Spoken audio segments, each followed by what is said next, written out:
Okay, I think I've got everything working. So, yeah, if you're having trouble with GB MIDI, it might not be you. So here's my keyboard. It's plugged in. You can see the in there, and you can see it's working. So with the original software midilink, which is a Linux program, that is actually transferring notes back and forth between the serial port, legitimately TTYS1, and the MIDI, which of course dev MIDI 1.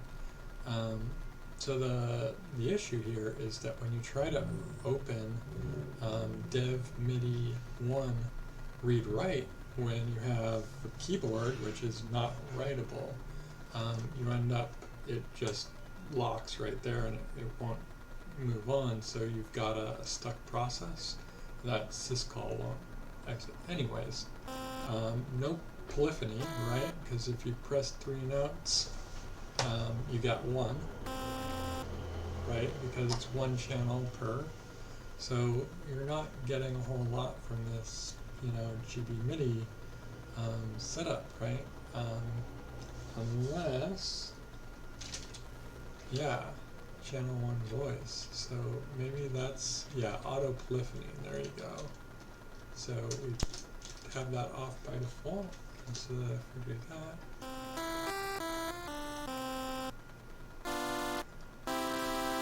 So now we have polyphony. So yeah, what my fix does is it essentially opens up dev MIDI 1 read only, and then does MIDI in on that, and then it doesn't write to it, so the main thread just spins in a loop, sleeping. So yeah. So let's try to do 6 notes, right? Ooh, that's good. Ooh, stuck note. So yeah, there's bugs apparently. Stuck notes if you press too many keys.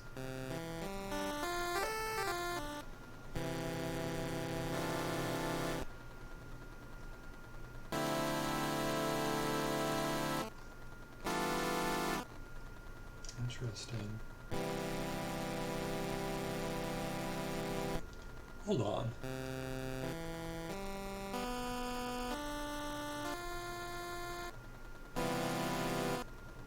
I'm pretty sure I saw an F sharp in there. May I hit F sharp by any chance?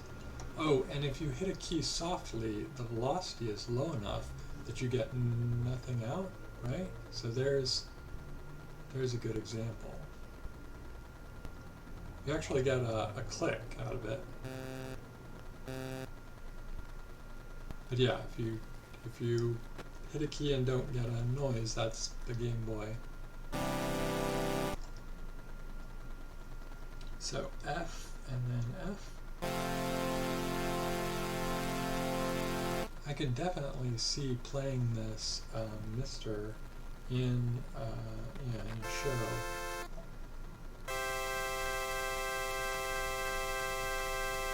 So in order for this to actually be,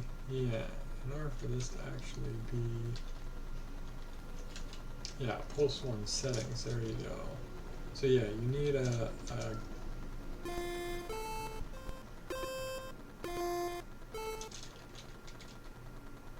you need to get all this, fade out speed. Yeah, you gotta do all that. So let's go back. Oh, there we go. And pulse 2 settings. Nice. And then go. Nice.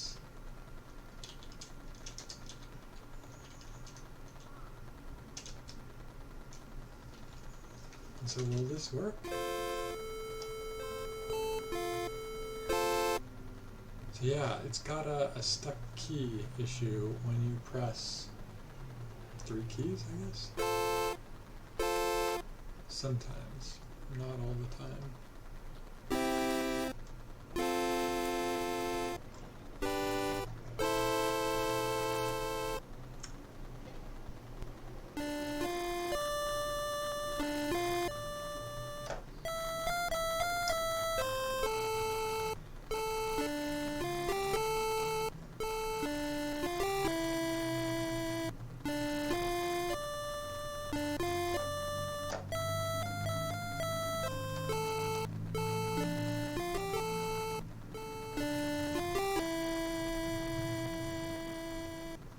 of Storms, if you've ever wondered what that song is, that is from Zelda.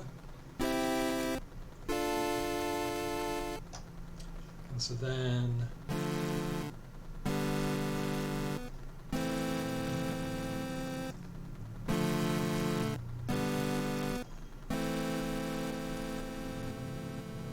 I like how it trails off. So yeah, the ability to play polyphony on the Game Boy without having like this guy and a flash cart with obviously software and this and a freaking thing coming out. Like, that's a big deal. I actually think we're on to something here. Because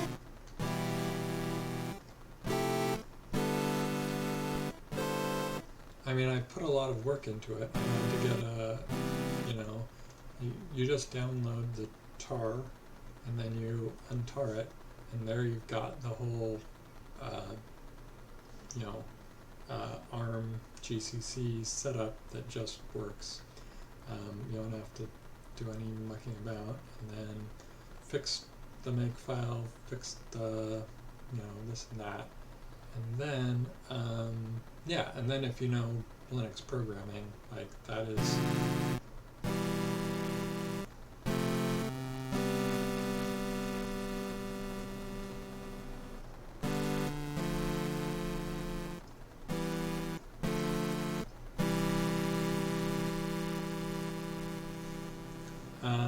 yeah, I feel this is worthwhile.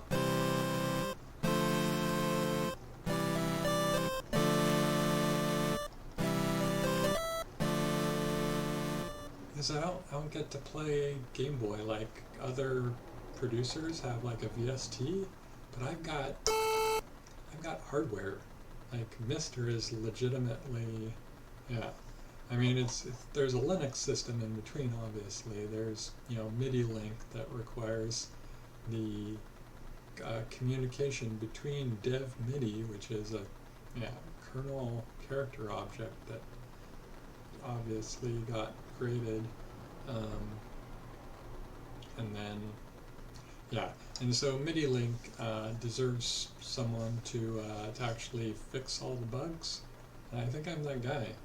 I think I like this well enough that it is worth my time.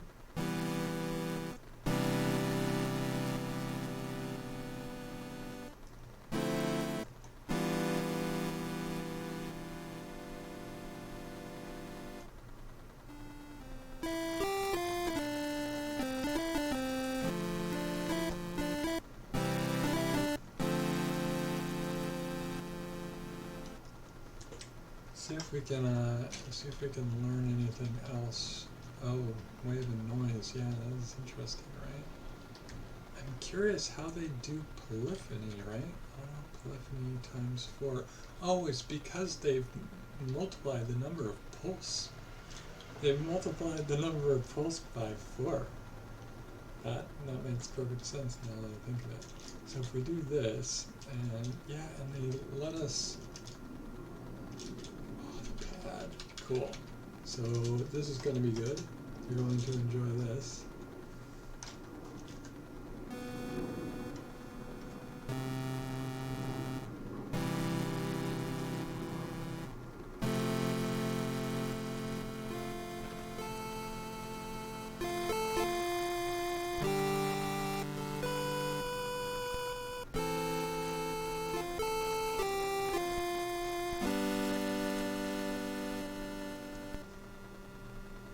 And we got the stuck key.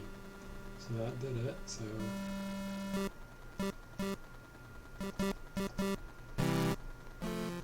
I actually know how to fix these bugs. So this is a very common issue. If you've ever done MIDI like programming, Linux, every time like you got a note on, no note off, what happens? Stuck key, right? What's more interesting to me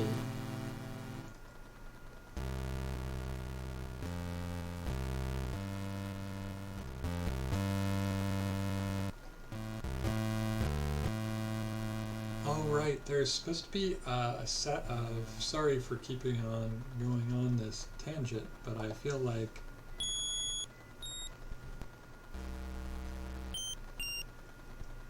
oh wow, it's not registering it on the GUI. So I went down an octave, right? So there's a button on my keyboard that lets me change the octave. You can see like this button here sends it down an octave, and this one sends it up an octave, right? So you have the same keys produced, you know, an octave down, an octave up. So C1 is, you know, right? So if you do that, let's do C3. So it sees it as B0, which is way off, right?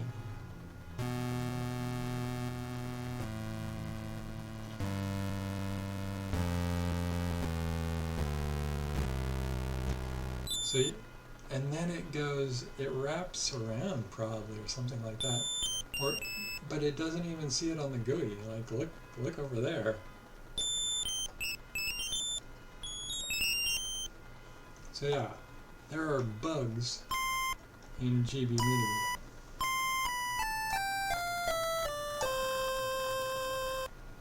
And I'm pressing C4 right now. And I get C3, right?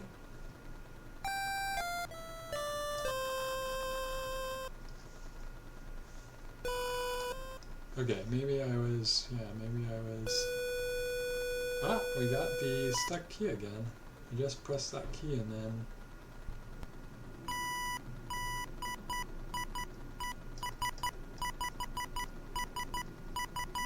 but it has to do with the way that the thing works. One of the cool things about GBMidi is that it's got this Z80 processor, and that's probably what's drawing the screen. That's probably what's drawing the screen, and probably what's converting the thing. But like, I don't know how that bin works. Like, if you go to the OSD, it's like load BIOS bin. I didn't do that. I don't even know that there is one. Like, I can go into SH and I can look for one. So yeah, the endpoint is GBMidi, yay! So yeah, the bug is when you plug in a keyboard like this, it doesn't work. You'll be frustrated for a while, unless you do what I did, which is read only on DevMidi 1, and then that loop works, and then you cut out the right part, obviously, and you replace it with, while loop, going to sleep, and that's what's in my repo, and I'm going to fix the make file, and I don't think that's too much to ask for this, and I'll maintain it if necessary. If not, yeah, that works too. Yeah, Mr. Oh, we'll do another one for Genesis, GenMidi.